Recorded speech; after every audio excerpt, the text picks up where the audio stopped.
Assalamualaikum warahmatullahi wabarakatuh. Kembali berjumpa bersama saya pada materi konsentrasi keahlian agribisnis tanaman pada elemen panen dan pasca panen. Perkenalkan, nama saya Ida Farida.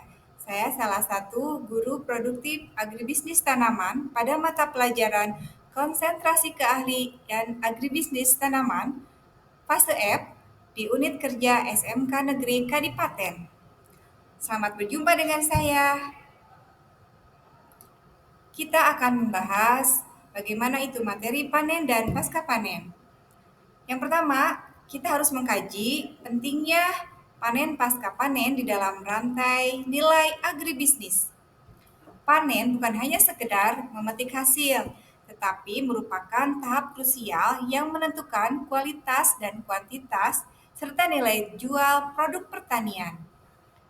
Memaksimalkan hasil panen dan pendapatan petani, kemudian menjamin pasokan bahan baku berkualitas untuk industri hilir, mempertahankan nutrisi dan kesegaran produk hingga sampai ke konsumen, serta mengurangi kerugian pasca panen secara signifikan. Berikut adalah teknik-teknik pemanenan.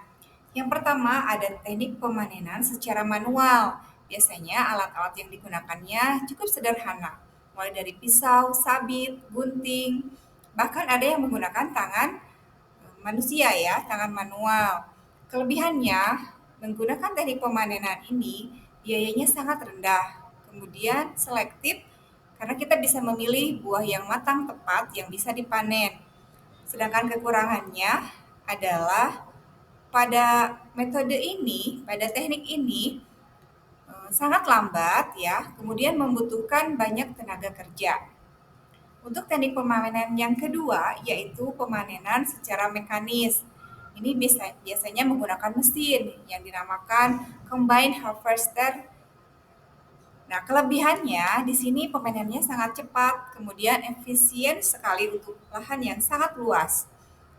Namun kekurangannya biayanya sangat tinggi dan tidak bisa diseleksi atau tidak selektif. Jadi semua tanaman baik yang masih muda ataupun yang sudah layak dipanen itu sekaligus seluruhnya dipanen. Yang ketiga ada pemanenan teknik semi mekanis, di mana di sini menggunakan alat-alat mesin ringan seperti alat mesin potong yang portable. Kelebihannya lebih cepat memang dari manual, tapi lebih lambat juga dari yang pemanenan secara mekanis dan lebih hemat dibanding dengan mekanis penuh. Di sini masih membutuhkan tenaga manusia dan pemeliharaannya, alatnya yang diperlukan. Yang keempat, pemanenan basah. Ya, ini cocok untuk komoditas-komoditas seperti kopi, teh, dan kekurangannya perlu penanganan pasca panen agar kualitasnya tetap terjaga. Selanjutnya, penanganan pasca panen awal di lapangan memerlukan tindakan yang sangat cepat dan tepat. Yang pertama, kita melakukan sortasi atau pembersihan. Di sini kita menyingkirkan kotoran-kotoran seperti tanah atau bagian tanaman yang tidak diinginkan. Yang kedua, ada proses pendinginan awal, di mana kita mengurangi suhu produk secepatnya untuk memperlambat respirasi atau kerusakan. Kemudian, selanjutnya ada penyortiran, di mana di sini dilaksanakan pemisahan produk yang rusak atau cacat dari yang berkualitas baik. Kemudian selanjutnya ada pengemasan sementara, yaitu menggunakan wadah yang sesuai untuk transportasi ke fasilitas pasca panen. Indikator kualitas dan standar mutu hasil panen ditentukan oleh beberapa indikator kunci. Yang pertama ada ukuran dan bentuk, di mana sesuai atau tidaknya standar itu ditentukan oleh spesifikasi dari industri. Yang kedua ada warna dan aroma. Di sini menunjukkan tingkat kematangan dan kesegaran yang optimal.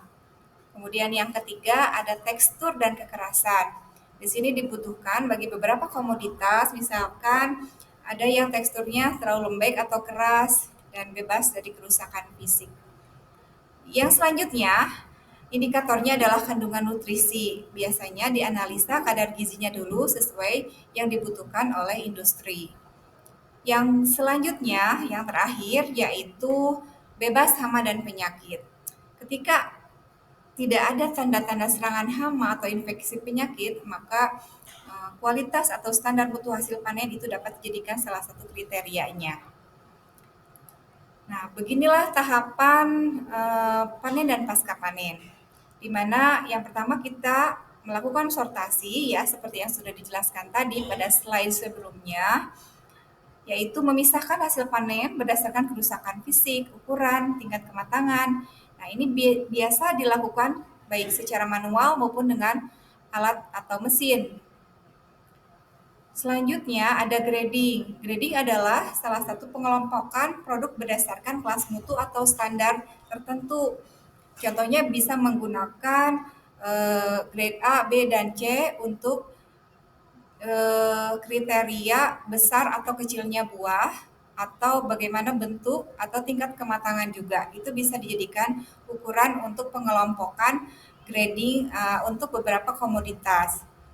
Yang selanjutnya adalah pengemasan, di mana pada pengemasan ini kita melindungi produk dari kerusakan selama transportasi dan menyimpan juga agar tetap terjaga dengan baik.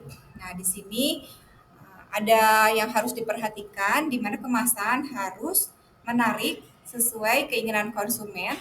Kita harus juga memilih bahan kemasan yang sesuai dengan produk yang akan kita kemas. Nah, selanjutnya ada inovasi dan teknologi dalam panen modern yang sudah dilaksanakan di Indonesia maupun di beberapa negara maju lainnya, di mana untuk kriteria panen itu digunakan mesin panen otomatis seperti robot pemetik buah, kemudian ada drone pertanian, ada sensor IoT, dan kecerdasan buatan. Disitulah inovasi-inovasi teknologi dalam panen modern yang akan lebih memudahkan kita untuk menganalisa siap atau tidaknya tanaman tersebut dipanen. Baik, terima kasih materi panen dan pasca panen untuk fase F dalam materi pembelajaran konsentrasi keahlian agribisnis tanaman. Semoga bermanfaat untuk kita semua. Assalamualaikum warahmatullahi wabarakatuh.